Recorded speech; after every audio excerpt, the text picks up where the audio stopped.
जय राघवेन्द्राय सत्यधर्मरताय उत्ताम कल्पवृक्षाय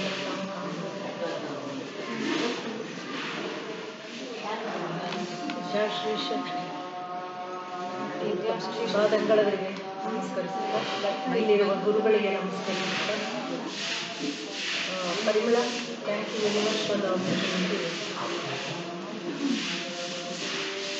ನಾವಿವತ್ತು ತೆಗೆದುಕೊಂಡಿರೋ ಪದ್ಯ 13ನೇ ಸಂಧ್ಯೆ 21ನೇ ಪದ್ಯ.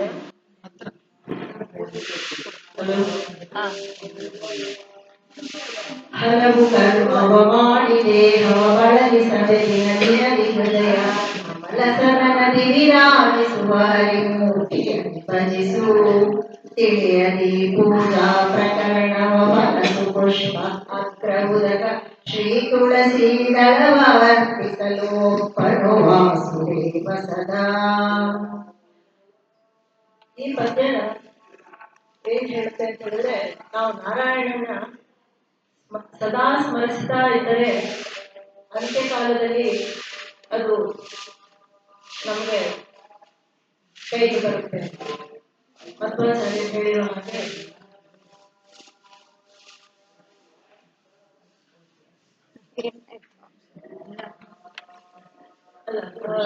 ನಾವು ನಾರಾಯಣ ನಾಮನ ಸದಾ ಹೇಳ್ತಾ ಇದ್ರೇನೆ ನಮಗೆ ನಾವು ಅಂತ್ಯಕಾಲದಲ್ಲಿ ಅದು ನಮಗೆ ಸಹಾಯ ಆಗ್ತದೆ. ನಾರಾಯಣನೇ ಮನವೇ ನಾರಾಯಣನೇ ನಾರಾಯಣನ ಮೆಚ್ಚಿಸಿ ಅರ್ಚಿಸಿ ಆರಾಧನೆಗಳ ಮಾಡುತ್ತ ಪಾಡುತ್ತ ಹೀಗೆಲ್ಲ ನಾವು ಹೊರಗೆ ಒಳಗೆ ನಾರಾಯಣನ ನೆನೆಸ್ತಾ ಇದ್ರೇನೆ ನಮಗೆ ಸದಾ ನಮಗೆ ಅದು ನಮ್ಮ ಮನಸ್ಸಿಗೆ ಪ್ರಜ್ಞೆ ಕೊಟ್ಟು ನಮ್ಮನ್ನ ಆ ನಿಮಿಷದಲ್ಲಿ ಆ ಕ್ಷಣಕ್ಕೂ ನಮಗೆ ಅವನ ಆರಾಧನೆಯಿಂದ ತಿಳಿಸುತ್ತೆ. ಇದ್ರೆ ಮರ್ತು ಹೋಗುತ್ತೆ. ಒಂದೊಂದು ಕಾರ್ಯನ ಸಮರ್ಪಣೆ ಮಾಡುವಾಗ ಸಂಕಲ್ಪ ಮಾಡುವಾಗ ನಮ್ಮ ಇದರಲ್ಲಿ ಇನ್ನೊಂದು ಸಂಕಲ್ಪ ಬೆಳಿಬೇಕು. ಆಮೇಲೆ ರಾತ್ರಿ ನಮ್ಮ ಸಕಲ ಕಾರ್ಯಗಳನ್ನು ಸಮರ್ಪಣೆ ಮಾಡೋದು ಇದೆಲ್ಲ ಇರುವುದು ಆ ನಾರಾಯಣನ ಹೆಸರಿಕೊಳ್ಳುತ್ತೆ. ದಿನವೂ ನಾವು ದೇಹನ ಬಳಸಿ ಎಲ್ಲಾ ಕೆಲಸಗಳನ್ನು ಮಾಡ್ತಾ ಇರ್ತೇವೆ. ಹೊರಗೆ ದಿನನಿತ್ಯದ ಕೆಲಸಗಳು ಇದ್ದೇ ಇರ್ತದೆ ದೇಹಕ್ಕೆ. ಆದ್ರೆ ನಮ್ಮ ಮನಸ್ಸಿಗೆ ಅದನ್ನು ತಗೊಂಡೋದು ಅಂತ ಹೇಳಿದ್ರೆ, ಮನಸ್ಸಿನ ಚಿಂತನೆ ನಮ್ಮ ಹೃದಯದಲ್ಲಿ ಅವನು ಭಗವಂತ ಇದ್ದಾನೆ. ಆ ಹೃದಯ ಆಸನದಲ್ಲಿ ವಿರಾಜಿಸ್ತಾ ಇದ್ದಾನೆ. ರಾಜಾದಿರಾಜ ಅಂತ ಹೇಳಿದ್ರು, ಅವನೇ ಎಲ್ಲ ಸರ್ವಸ್ವತಂತ್ರ ಕರ್ತರು ಅಂತ. ಆ ರೀತಿ ಅವನ ಹೃದಯದಲ್ಲಿ ಕುತ್ಕೊಳ್ತಾ ಇರುವಾಗ ರಾಜಾದಿರಾಜ ರಾಜಗಂಭೀರ ರಾಜ ಮಾರ್ತಾಂಡ ಅಂತ ನಾವು ಅವನನ್ನು ಕೊಂಡಾಡೋದ್ರಿಂದ ಅವನಿಗೇನು ಅದೇನು ಸಿಗ್ತಾ ಇಲ್ಲ. ಆದ್ರೆ ನಮಗೆ ಅದು ನಮ್ಮ ಮನಸ್ಸಿನಲ್ಲಿ ತುಂಬಿಕೊಂಡಿರುತ್ತಾನೆ. ನಮ್ಮ ಒಳಗಿನ ಹೇಗೆ ನಮ್ಮ ಅಣುವಿನಲ್ಲೂ ಪೂರ್ಣತ್ವ ತುಂಬಿ ಇದ್ದಾನೋ ದೇಹದೊಳಗೆ, ಹಾಗೆ ಹೊರಗಿನ ಎಲ್ಲಾ ಅಚೇತನ ಶಕ್ತಿಗಳಲ್ಲೂ ಅವನು ತುಂಬಿಕೊಂಡಿದ್ದಾನೆ. ಇಲ್ಲಿ ವಿರಾಜಿಸುವ ಹರಿಮೂರ್ತಿಯನ್ನೇ ಭಜಿಸು. ಹರಿ ಅಂತ ಹೇಳಿದ್ದು ಪದಾರ್ಥ ಅರ್ಥ ಎಲ್ಲರೂ ಹೇಳಿದ್ದಾರೆ. ಆ ಕಷ್ಟಗಳನ್ನು ತೀರಿಸುವ ಹರಿ ಅಂತ, ಸಕಲ ದುರಿತಗಳನ್ನು ನಿವಾರಿಸುತ್ತಾನೆ. ನಾವು ಅವನ ಅಧೀನದಲ್ಲಿ ನಾವು ಇದ್ದೇವೆ ಅಂತ ಹೇಳಿದ್ಮೇಲೆ ನಾವು ಮೈ ಮರೆತು ಸುಖದಿಂದ ಇರ್ಬೋದು. ಆದ್ರೆ ಆಗಾಗ್ಗೆ ನಾನು ಮಾಡ್ತಾ ಇದ್ದೀನಿ, ನನ್ನಿಂದ ಆಗಲ್ಪಟ್ಟಿದೆ ಅಂತ ಹೇಳಿದ್ಮೇಲೆ ನಮಗೆ ಅಯ್ಯೋ ನನ್ನಿಂದ ಆಗಲಿಲ್ಲ, ಅಯ್ಯೋ ನನಗೆ ಆ ಕಷ್ಟ ಬಂತು ಅಂತ ನಮಗೆ ತಿಳ್ಕೊಂಡಿರ್ತೇವೆ. ಅದನ್ನ ಸಮತ್ವದಲ್ಲಿ ನಾವು ತಗೊಳ್ತಾ ಹೋದ್ರೆ ನಮಗೆ ಅದು ನಮಗೆ ಅಂಟುಕೊಳ್ಳೋದಿಲ್ಲ.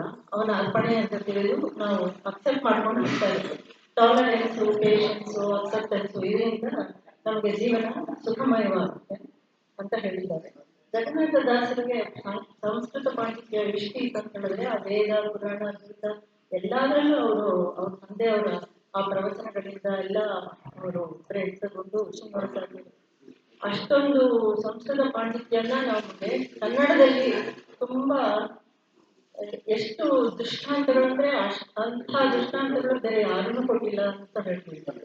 ಆತರ ಎಲ್ಲ ಅನ್ಟಚ್, ಯಾವುದು ಟಾಪಿಕ್ ಟಚ್ ಆಗದೆ ಇರೋದೇ ಇಲ್ಲ ನಮ್ಮ ದೈನಂದಿನ ಜೀವನದಲ್ಲಿ. ಎಲ್ಲದರಲ್ಲೂ ದೃಷ್ಟಾಂತ ಕೊಟ್ಟು ಅವರು ಹೇಳಿರೋ ಕನ್ನಡದಲ್ಲಿ ಅದನ್ನ ಇನ್ನೂ ಸುಲಭವಾಗಿ ಬಾಳೆಹಣ್ಣಿನ ಸಿಪ್ಪೆನ ಬಿಚ್ಚಿ ಬಾಳೆಹಣ್ಣನ್ನ ತಗೊಂಡು ಬಾಯಿ ಹತ್ರ ಇಡೋ ತರ ಬರ್ಕೊಂಡು ಅವರು ಅಷ್ಟು ಸುಲಭವಾಗಿ ನಮಗೆ ಅದೆಲ್ಲ ದೃಷ್ಟಾಂತಗಳು ಹೇಳಿ ನಮಗೆ ಮನಸ್ಸು ಮುಟ್ಟಿ ನಾನು ಇವತ್ತಿನ ದಿನ ಇಲ್ಲಿ ಕೂತ್ಕೊಂಡು ಸ್ವಲ್ಪ ಪ್ರೇರಣೆ ಹಾಕಿದೆ ಅಂತ ಹೇಳಿದ್ರೆ ಅದು ಪೈಗೊಳ್ಳೋದ್ರಿಂದ thank you very much. And ನಮ್ಮ ಪೂಜೆ ಪ್ರಕರಣವಾಗಿ ಈ ಒಂದು ಕೇಸ್ ಸ್ಟಡಿ ತರ ಇದು ನಾವು ತಿಳ್ಕೊಂಡಿರ್ತೇವೆ ಹೊರಗಿಂದ ಎಲ್ಲಾ ಪೂಜೆಗಳನ್ನೆಲ್ಲ ಮಠ ಮಾಡಿದೇನೆ ಅವನಿಗೆ ಅರ್ಪಣೆ ಅಂತ. ಆದ್ರೆ ಅವನನ್ನೇ ಅವನಿಗೆ ಕೊಡ್ತಾ ಇದ್ದೇವೆ. ಆ ಬೀಜ ಹಲಸಿನ ಬೀಜದಲ್ಲಿ ಒಂದು ದೊಡ್ಡ ಮರವೇ ಆಗಿದೆ. ಅಂಡ್ ಹಲಸಿನ ಹಣ್ಣು ಗಿಡದಲ್ಲಿ ಅಷ್ಟೊಂದು ಬೀಜಗಳಿವೆ. ಸೊ ಅವನು ಒಳಗೂ ಇದ್ದು ಹೊರಗೂ ಇದ್ದು ಅವನು ಮಾಡ್ತಾ ಇರುವ ಒಂದು ವ್ಯಾಪಾರ ಭ್ರಮಿಸತಕ್ಕದ್ದು. ಆದ್ರೆ ನಾವು ಅದನ್ನೆಲ್ಲ ನೋಡ್ತಾ ಇಲ್ಲ. ಹಕ್ಕಿಗಳಲ್ಲಿ ಎಷ್ಟೋ ಇಲ್ಲ ವೈವಿಧ್ಯಮಯತೆಯಲ್ಲಿ ಒಂದು ಇರೋ ಹಾಗೆ ಇನ್ನೊಂದು ಇಲ್ಲ, ಅಷ್ಟೊಂದು ವೈವಿಧ್ಯಮಯ. ಆದರೂ ಪೂರ್ಣತೆ ಇದೆ. ಅಣು ರೇಣು ತಿನ್ನಕಾಷ್ಟ ಪರಿಪೂರ್ಣ ಗೋವಿಂದ. ಸೊ ಅದೇ ರೀತಿ ಹೊರಗೂ ಅಷ್ಟೊಂದು ಗ್ರಹಗಳು, ಅಷ್ಟೊಂದು ಸೂರ್ಯಗಳು, ಆದಿತ್ಯರು, ಚಂದ್ರ, ನಕ್ಷತ್ರಗಳು ಕೌಂಟ್ಲೆಸ್. ಅದನ್ನೆಲ್ಲ ಹಾಗೊಂದು ನಿಯಮಿತವಾಗಿ ಅಷ್ಟೊಂದು ಪರ್ಫೆಕ್ಷನ್ ಇಂದ ಅದನ್ನ ಅವನ ಒಂದು ಶಕ್ತಿಯಲ್ಲಿ ಇಟ್ಕೊಂಡು, ಆ ಗ್ರಾವಿಟಿಯಲ್ಲಿ ಇಟ್ಕೊಂಡು ನಮ್ಮ ಒಳಗೂ ಹೊರಗೂ ಬ್ಯಾಲೆನ್ಸ್ ಮಾಡಿ ಅವನು ನಡೆಸ್ತಾ ಇದ್ದಾನೆ ಅಂತ ಹೇಳಿ ನಾವು ಶರಣಾಗತರಾಗಿ ಪ್ರೀತಿಯಿಂದ, ಆಕ್ಚುಲಿ ಅದು ಪ್ರೀತಿಯಿಂದ ಇದೆ ಇದ್ರೆ ಅವನು ಇಷ್ಟು ಕರುಣಾಮಯಾಗಿ ಪ್ರೀತಿಯಿಂದ ನಮ್ಗೆ ಇಷ್ಟು ಕೊಟ್ಟಿರುವಾಗ ಹೊರಗೆ ಮತ್ತೆ ಒಳಗಿದ್ದು ನಮಗೆ ನಡೆಸ್ತಾ ಇರುವಾಗ ಒಂದು ಕಣ್ಣಿಂದ ನೋಡ್ಸಲ್ಪಡ್ತಾನೆ, ಕಿವಿಯಿಂದ ಕೇಳಿಸ್ತಾ ಇರ್ತಾನೆ, ಎಲ್ಲ ಸಿಸ್ಟಮ್ಸ್ ನಮ್ಗೆ ಹಾಗೊಂದು ಕೋಶಗಳನ್ನು ಕೊಟ್ಟು ಕಾಪಾಡ್ತಾ ಇದ್ದಾನೆ. ಅದನ್ನ ನಮ್ಗೆ ಅವನೇ ಒಳಗಿಂದ ಹೊರಗೆ ಇಟ್ಟು ಒಳಗಿಂದನೂ ನಮಗೆ ತೋರಿಸ್ತಾ ಇದ್ದಾನೆ. ಈ ಒಂದು ಇದು ಇಷ್ಟು ಇರುವಾಗ ನಾವು ಅವನಿಗೆ ಪ್ರತಿ ಪ್ರೀತಿ ಕೊಡಬೇಕು. ಕೆರೆಯ ನೀರನ್ನು ಕೆರೆಗೆ ಚೆಲ್ಲಿ ಅಂತ ಹೇಳುವಾಗ ಅವನದನ್ನ ನಾವು ಅವನಿಗೆ ಕೊಟ್ಟು ಪೂಜೆ ಮಾಡ್ತೇವಲ್ಲ. ಈ ಪೂಜಾ ಪ್ರಕರಣ ತಿಳಿಯ ಈ ಪೂಜಾ ಪ್ರಕರಣವ ಅವ್ರಿಗೆ ಗೊತ್ತಿಲ್ಲ. ಸ್ವಲ್ಪ ಕಲಸು ಪುಷ್ಪ ಅಗ್ರ ಉದತೆ ಇದೆಲ್ಲ ಕೊಡೋದ್ರಿಂದ ಅಲ್ಲ, ಬಟ್ ಮನಸ್ಸಲ್ಲಿ ಪ್ರೀತಿಯಿಂದ ಪ್ರೀತಿನೇ ಕೊಡ್ಬೇಕು.